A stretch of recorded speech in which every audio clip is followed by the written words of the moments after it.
Hi everyone, my name is Caskade and welcome. Today I'm going to be building my first PC desktop, which I think is pretty exciting. This is primarily budgetary as well, just because it's my first one and I wanted to make it have some good specs, but also be able to do the things that I wanted to do. And then towards the end of the video, I'll be explaining exactly why I built this PC, the purposes I have for it, and how much it costs as well if you're all interested. So stick around, I'm going to be using these components and we'll get right into it. See ya. First things first is the motherboard. So this is the heart of the system and what will be pretty much powering the entire PC. All of the components will go into the motherboard and that then will go into the PC afterwards. It's also important to note to ground yourself first because these are electrical components, and if you have any static electricity on you, you could transfer them to the board and then cause disruption, causing the board to fail, or any of the other components here. Now we're going to put the CPU, which is the brains of the desktop, into the motherboard. Like so.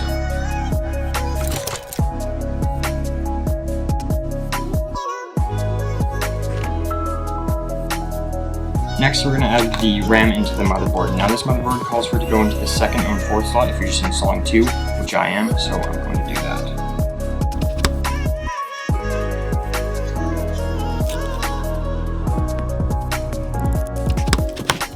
Now that the RAM is installed, the next thing we need to do is install the NVMe, which is a form of faster storage as opposed to an SSD drive.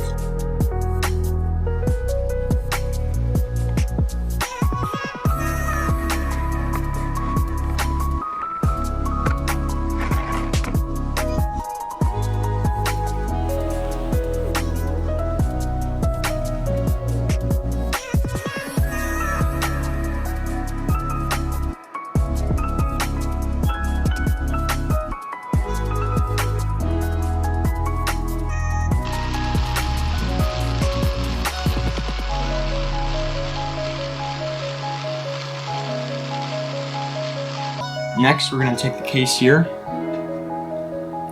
and install the motherboard with all the components that we just placed on it. And then from there, we can take the graphics card and install it into the motherboard and have it attached to the case here so that way it doesn't fall.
So what do you all think? I think this turned out pretty well for my first PC build.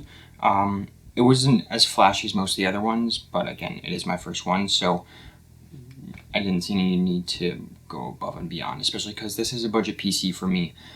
So let's talk about that. My budget for this PC was around $1,200, which for you might not be budget, but for me, I was willing to pay that much money for this. And I think it actually came in under. So let's go through the specs, why I chose these, and how much they cost. So first up, we got the motherboard. This is the MSI B450A Pro Max. So this is a Ryzen AMD build. I wanted an AMD processor, CPU, I don't know, just because I've had Intel and I've heard better things about AMD, so I wanted to go with an AMD motherboard. Now this one here will run you about $100. I think it's $99.99. So not that bad. I'll probably put a running tally up here of how much each of these things cost, so you know, and then at the end we'll add them all up. So that was my reasoning behind this. Fairly cheap and gets the job done. So the next step we have is the actual CPU itself. So now I chose this one. So it's the 7 series. I'm not sure if this correlates to the Intel like i7. I think so. At least that's why I got it. It may not. Feel free to let me know down in the comments. But I went with the 7 one just because you want more processing power and stuff like that. So this one actually will run you around $280 or so. So again, not a bad choice, especially if you want to get a good amount of processing power for your PC where it can actually handle the things, which I'll talk about later, what I want to use this for. So the next step would be the ripjaw, which is the RAM. This one here was nothing too flashy either. I mean, you could have gone with the G-Skill ones that have like the RGB siding with like, I think, cooling inside it or something. These did the job fine. I went with a 32 gigabyte, so 216 sticks that equals up to 32 gigabytes. Just because, for reasons I'll get into later, want to have that memory to go and be able to keep up with the projects I'm working on.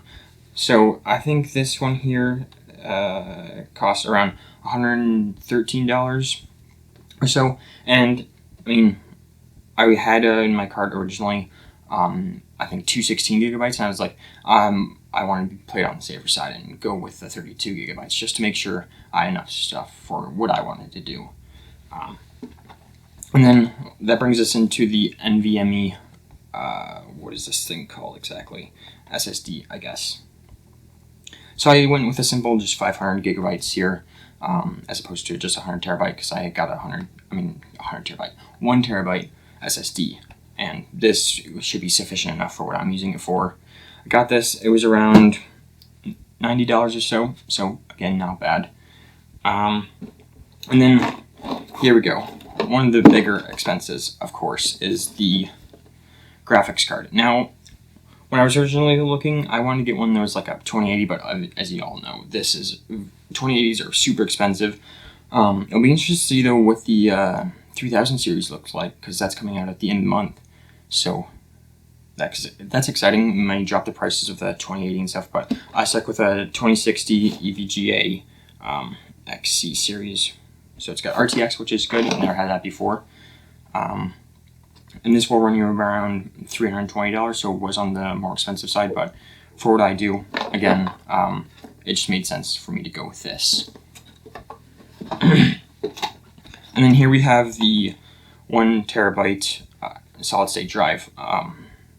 Standard, you know, you can always add more of these if you want. I just want to be a little financially cautious here and don't want to go for like a 2 or 5 terabyte and have it go above my budget, because I still want to keep it within the range of $1,200. And this one here cost me around $109, so not terribly bad. When you get what we pay for at Samsung, I mean, same with the NVMe. Just wanted to make them the same brand because I trust them. I've used some of their products before, not just phone-wise, and they've worked well, so that's what I've stuck with.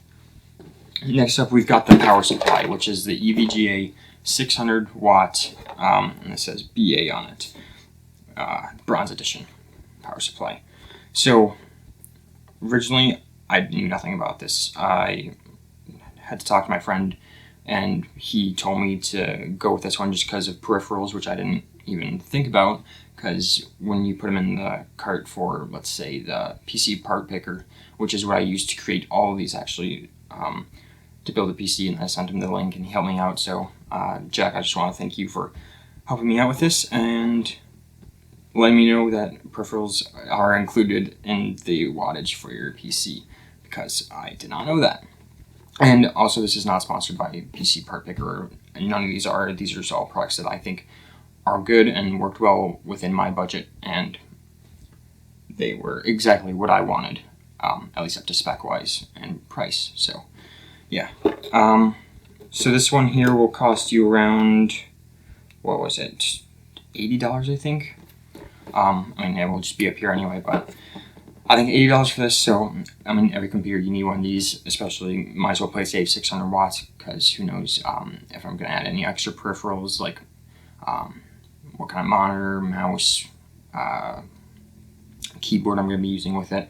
So I already said might as well play it safe, because on PC part picker it was around 400 watts, and then just got that just to have the extra wiggle room. And now the next thing and the final thing is the case here. So actually I'll move this over here, so all those are good. So this was around $70 or so, and it's a pretty standard case. You know, it's just something. It's an NZXT H510, so nothing too out of the ordinary.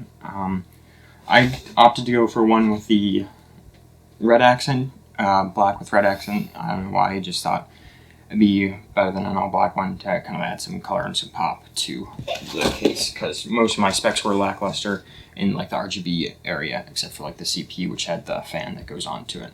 So that's kind of it for all the specs, the prices, and just my take on these and why I got them. Now let's talk about why I built this PC. So for me, I've been using my like HP Envy, 15-inch laptop, which I've had since probably second semester of college. It was my sister's, but I took it because it was a lot bigger. I think it's actually 17-inch, and she said it was too big for her, so she took mine.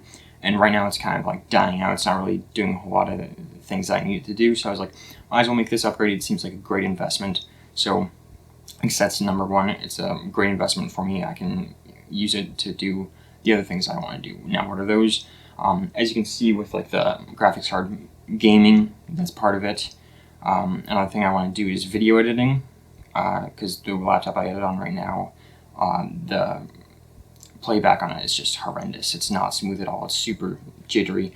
So hopefully this will smooth it out. I think it will, at least. Yeah, you know, I've been seeing people on YouTube say or make videos where it's like $900 for a 4K editing PC, and so given my budget and all that, I think this may help it out. Not sure yet because I haven't tested it, but those are just some of my thoughts. And then I also kind of wanted to get into streaming and see if I could do anything there, because I've been wanting to play Ghost of Tsushima, and that's not really enough for, I mean, it's too much for a standalone series, and I figured might as well just stream it, have some fun, and if anyone wants to come along and watch that, they could. And something that's a whole new space that I've never gone into before. So I tried it on my laptop, just simple recording, and I was getting like maybe one frame every 10 seconds. I was like, yeah, this is not working. So that's kind of another motivator to get me to build this PC.